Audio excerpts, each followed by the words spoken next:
આકાશવાણી સમાચાર જયેશ વેગડા વાંચે છે. સૌપ્રથમ મુખ્ય સમાચાર. લોકસભા ચૂંટણી માટે પ્રધાનમંત્રી નરેન્દ્ર મોદી આજે હરિયાણા અને દિલ્હીમાં ચૂંટણી પ્રચાર કરશે. કેન્દ્રીય ગૃહમંત્રી અમિત શાહ અમેઠીમાં તો રાહુલ ગાંધી બારાબંકીમાં કરશે ચૂંટણી પ્રચાર. આમ આદમી પાર્ટીએ કથિત દુર્વ્યવહાર મામલે રાજ્યસભા સાંસદ સ્વાતિ માલીવાલના આરોપો ફગાવ્યા. આરોપી બિભાવ કુમારે પણ માલીવાલ સામે ફરિયાદ નોંધાવી. કંબોડિયા અને દક્ષિણ પૂર્વીય દેશોમાં નોકરી માટે જનારા ભારતીયોને નકલી એજન્ટોથી સાવધાન રહેવા માટે વિદેશ મંત્રાલયની સલાહ. દેશના ઉત્તર પૂર્વીય, મધ્ય તેમજ પૂર્વીય ભાગોમાં હીટવેવની સ્થિતિ યથાવત રહેવાની હવામાન વિભાગની આગાહી. અને આજે આઈપીએલ ક્રિકેટમાં રોયલ બેંગલુરુ ચેલેન્જર્સ અને ચેન્નઈ સુપર કિંગ્સ વચ્ચે મુકાબલો. સમાચાર વિગતવાર.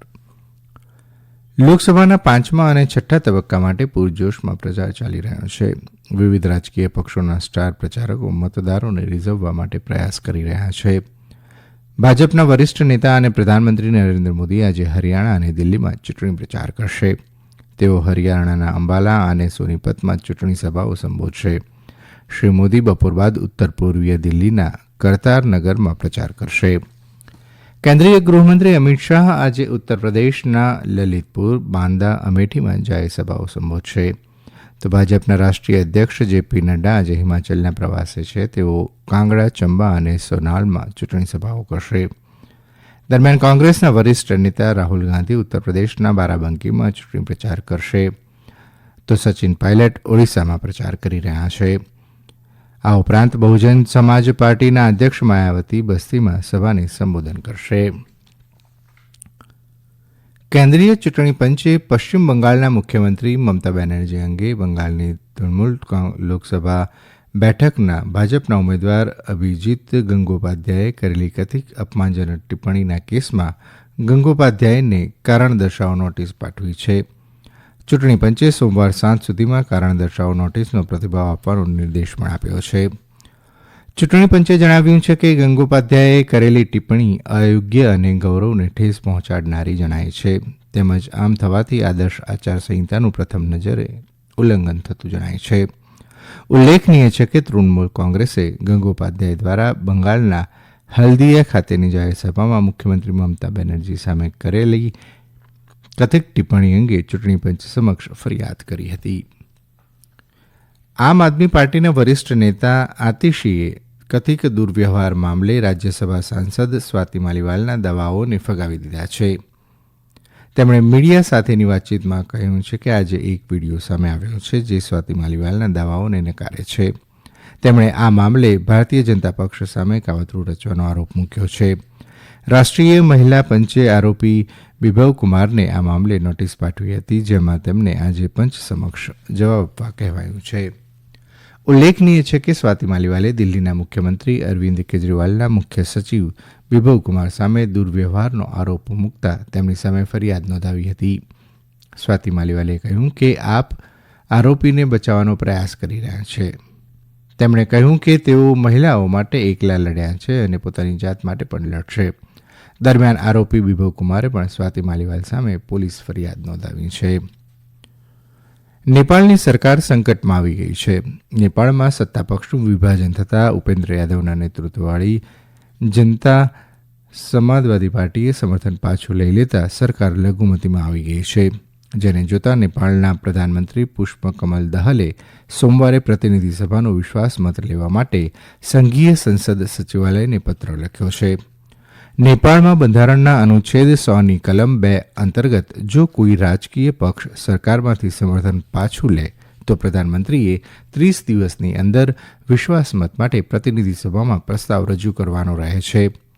25 ડિસેમ્બર 2022ના રોજ નેપાળના પ્રધાનમંત્રી બન્યા બાદ આ ચોથી વાર છે જ્યારે પ્રચંડે વિશ્વાસમત પરીક્ષામાંથી પસાર થવું પડી રહ્યું છે. તેમણે છેલ્લા 3 વિશ્વાસમત જીતી લીધા હતા, જોકે તેમના સમર્થનમાં સતત ઘટાડો થઈ રહ્યો છે. પ્રવર્તમાન નિર્દેશાલય ઈડીએ ગઈકાલે નવું પૂરક આરોપનામું દાખલ કર્યું છે, જેમાં દિલ્હીના મુખ્યમંત્રી અરવિંદ કેજરીવાલને પહેલીવાર દિલ્હીની આબકારી નીતિ સંબંધિત મની લોન્ડરિંગ કેસમાં આરોપી તરીકે રજૂ કરાયા છે. કેન્દ્રીય તપાસ એજન્સીએ આ મામલે આમ આદમી પાર્ટીને પણ આરોપી તરીકે દર્શાવી છે. ઈડીએ સર્વોચ્ચ અદાલતમાં કહ્યું છે કે તેણે આબકારી નીતિ મામલે અરવિંદ કેજરીવાલ અને હવાલા ઓપરેટરો વચ્ચેની ચેટ શોધી કાઢી છે. એજન્સીએ દાવો કર્યો છે કે કેજરીવાલે પોતાના લેપટોપ અને મોબાઈલના પાસવર્ડ શેર કરવાનો ઇનકાર કર્યા બાદ હવાલા ઓપરેટર્સના ઉપકરણોમાંથી આ ચેટ મેળવવામાં આવી હતી. એજન્સીએ સમન્સ બજાવ્યા બાદ હાજર ન થતાં ઈડીએ 21 માર્ચના રોજ અરવિંદ કેજરીવાલની ધરપકડ કરી હતી. આ સમાચાર આપ આકાશવાણી પરથી સાંભળી રહ્યા છો. કંબોડિયા અને દક્ષિણ પૂર્વીય દેશોમાં નોકરી માટે જનાર ભારતીયોને નકલી એજન્ટોથી સાવધાન રહેવા માટે વિદેશ મંત્રાલયે કહ્યું છે.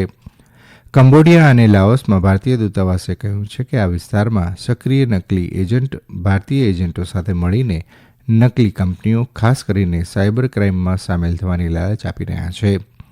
કંબોડિયામાં નોકરી માટે વિદેશ મંત્રાલય દ્વારા માન્ય એજન્ટનો જ સંપર્ક કરવા માટે કહેવાયું છે. હાલમાં એવી ઘટનાઓ સામે આવી જેમાં ભારતીય નાગરિકોને થાઇલેન્ડના રસ્તે લાઓસમાં નોકરીની લાલચે લઈ જવાયા હોય. આ નકલી નોકરીઓ ગોલ્ડન ટ્રાયેંગલ, સ્પેશિયલ ઇકોનોમિક ઝોનના કોલ સેન્ટર કૌભાંડો અને ક્રિપ્ટોકરન્સી કૌભાંડમાં સામેલ કંપનીઓ દ્વારા અપાઈ રહી છે. દુબઈ, બેંકોક, સિંગાપુર અને ભારતમાં આ કંપનીઓના એજન્ટ સામાન્ય ઇન્ટરવ્યૂ અને ટાઈપિંગ ટેસ્ટ લઈને યુવાનોની ભરતી કરી રહ્યા છે. યુવાનોને પરત હવાઈ ટિકિટ, વિઝા સાથે ઉચ્ચ વેતન, હોટલ બુકિંગની ઓફર પણ કરાઈ રહી છે. આ લોકોને ગેરકાયદેસર રીતે થાઇલેન્ડથી લાઓસ લઈ જઈ તેમને બંધક બનાવવામાં આવી રહ્યા છે. હવામાન વિભાગે આગામી 24 કલાકમાં તેલંગાણા, તટીય કર્ણાટક, તમિલનાડુના કેટલાક ભાગો ઉપરાંત કેરળ, લક્ષદ્વીપના કેટલાક ભાગો તેમજ આંદામાન નિકોબાર ટાપુ પર હળવોથી મધ્યમ વરસાદની જ્યારે કે કેટલાક સ્થળોએ ભારે વરસાદ પડવાની શક્યતા વ્યક્ત કરી છે. આ તરફ પૂર્વોત્તર ભારત, વિદર્ભ, મરાઠાવાડ, દક્ષિણ અને મધ્ય મહારાષ્ટ્ર ઉપરાંત ગુજરાતના કેટલાક ભાગોમાં હળવો વરસાદ વરસી શકે છે. જોકે ગુજરાત સહિત પંજાબ, હરિયાણા, દિલ્હી, ઉત્તર પ્રદેશ, બિહાર તેમજ રાજસ્થાનના મોટાભાગના વિસ્તારોમાં હવામાન શુષ્ક રહેશે અને ગરમીમાં વધારો થઈ શકે છે. આઈપીએલ ક્રિકેટમાં આજે રોયલ ચેલેન્જર્સ બેંગલુરુ અને ચેન્નઈ સુપર કિંગ્સ વચ્ચે બેંગલુરુના એમ ચિન્નાસ્વામી સ્ટેડિયમમાં મેચ રમાશે. અન્ય એક મેચમાં લખનૌ સુપર જાયન્ટ્સે મુંબઈ ઇન્ડિયન્સને 18 રનોથી હરાવ્યું હતું. લખનૌએ મુંબઈ સામે જીત માટે 215 રનનો લક્ષ્યાંક મૂક્યો હતો, જેના જવાબમાં મુંબઈની ટીમે 20 ઓવરમાં 196 રન બનાવ્યા હતા. રોહિત શર્માએ 68 અને નમન ધીરે અર્ણમ 62 રન બનાવ્યા. લખનૌ માટે નવીન ઉલ હક અને રવિ બિશ્નોઈએ 2 વિકેટ લીધી હતી. આ જીત છતાં લખનૌની ટીમ પ્લે ઓફમાંથી બહાર થઈ ગઈ છે. મુંબઈ ઇન્ડિયન્સ પણ પહેલાથી જ આ દોડમાંથી બહાર છે. ઇઝરાયેલની સેનાએ ગાઝામાંથી 3 બંધકોના મૃતદેહો મેળવ્યા છે. ઇઝરાયેલ સુરક્ષા દળ આઈડીએફના જણાવ્યા અનુસાર 7 ઓક્ટોબરના રોજ આ બંધકોની હત્યા કરી દેવાઈ હતી. ઇઝરાયેલના સુરક્ષા દળોએ ગઈકાલે આખી રાત એક સર્ચ ઓપરેશન ચલાવ્યું હતું, જે દરમિયાન આ મૃતદેહો મળી આવ્યા હતા. પ્રધાનમંત્રી બેન્જામિન નેતાન્યાહુએ આ ખબરને દુઃખદ ગણાવી હતી. વિદેશ મંત્રાલયે કહ્યું છે કે ચાબહાર બંદરને એશિયાઈ દેશોના મહત્વના કેન્દ્ર તરીકે વિકસિત કરવા માટે ભારત પ્રતિબદ્ધ છે. નવી દિલ્હીમાં વિદેશ મંત્રાલયના પ્રવક્તા રણધીર જયસ્વાલે કહ્યું કે ભારત અને ઈરાન વચ્ચે લાંબા ગાળાની સમજૂતીનું આ પરિણામ છે. વધુમાં તેમણે કહ્યું કે ચાબહાર બંદર દ્વારા ભારત અફઘાનિસ્તાનને માનવીય મદદ કરવા માટે સક્ષમ છે. ગત સપ્તાહે ભારત અને ઈરાનની જાહેર ક્ષેત્રની કંપનીઓ વચ્ચે ચાબહાર બંદરને લઈને સમજૂતી થઈ હતી, જે અંતર્ગત આગામી 10 વર્ષો સુધી તેનું સંચાલન ભારત દ્વારા કરવામાં આવશે. અંતમાં મુખ્ય સમાચાર ફરી એકવાર. લોકસભા ચૂંટણી માટે પ્રધાનમંત્રી નરેન્દ્ર મોદી આજે હરિયાણા અને દિલ્હીમાં કરશે પ્રચાર. કેન્દ્રીય ગૃહમંત્રી અમિત શાહ અમેઠીમાં તો રાહુલ ગાંધી બારાબંકીમાં કરશે ચૂંટણી પ્રચાર. આમ આદમી પાર્ટીએ કથિત દુર્વ્યવહાર મામલે રાજ્યસભા સાંસદ સ્વાતિ માલીવાલના આરોપો ફગાવ્યા. આરોપી બિભવ કુમારે પણ માલીવાલ સામે ફરિયાદ નોંધાવી. કંબોડિયા અને દક્ષિણ પૂર્વીય દેશોમાં નોકરી માટે જનાર ભારતીયોને નકલી એજન્ટોથી સાવધાન રહેવા માટે વિદેશ મંત્રાલયની સલાહ. આકાશવાણી પરથી સમાચાર પૂરા થયા.